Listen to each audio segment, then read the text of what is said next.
What's cracking, everybody? Welcome back to the channel. New video. Today I want to talk about a guy that I met in New Folsom, right? I was in New Folsom, and there were these two white dudes all the way down the tier from me in Ad Sag. We're in the very first cell, and we were in Depot, right? This is the new Ad Sag when they made the new standalone, they called it, right? And a clavo came in for me. You know, some kites and some dope. And it was given to them. Him and his celly. And the one I'm going to talk about, he was an NLR, right? I'm not going to say the guy's name, but the guy never smiled. He never laughed. He was one of the most miserable dudes that I ever did time with, right? And but we were always cordial. Hey, what's up? Hey, good morning. How you doing? Every time he walked by the cell, and you know, I'd walk by his, you know, the usual thing. And later, I'm in Pelican Bay with them, right? And it was always the same with him. He never laughed. He never smiled.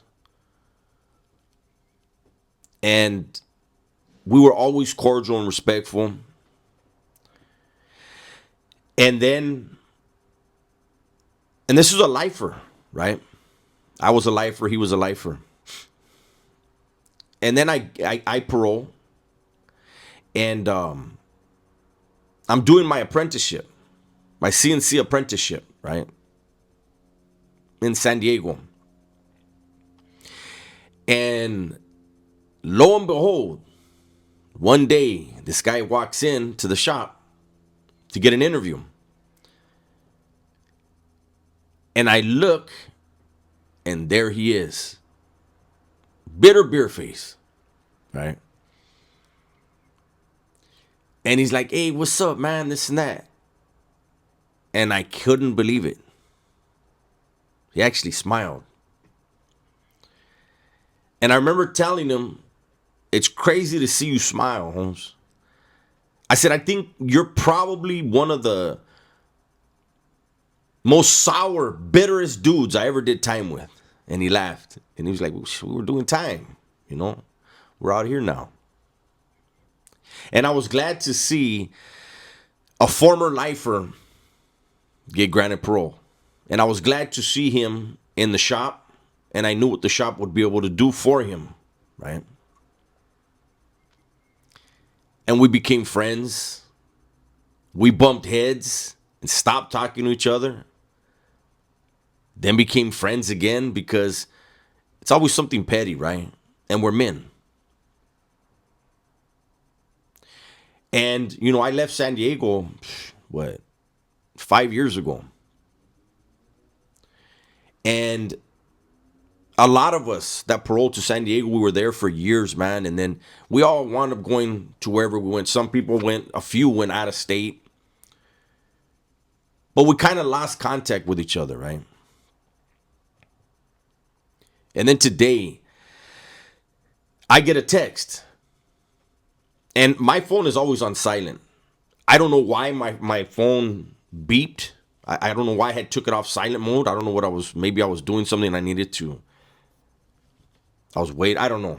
But for whatever it was, I heard the beep and I pick it up and I look at it. And it's my buddy.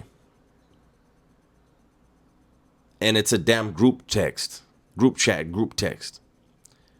And it says his name and it says plus 20 others. And anybody that knows me knows I can't stand being in a group text. Because everybody wants to catch up. And then we're all lifers, so it's like, hey, I'm doing this now. Hey, how are you doing with this? And this is what we always look out for each other. But it's a lot. It's a lot of text, right? So the first thought, I was like, oh, I'm not going to be on this. And then I remembered the last conversation I had with this man. He was fighting cancer. And anyone who's had cancer, or anyone who's had a friend or a loved one, family member that has battled cancer, it's a hell of a fight. It's a brutal battle. And so I remembered that. And I asked him, how you doing, man? And he said, I'm seeing a specialist and I'm in the hospital and I'll be here for at least a month. They're trying some treatment on him. And I told him, I'm going to send a prayer your way. And I immediately put my phone down, closed my eyes, and said a prayer for my friend.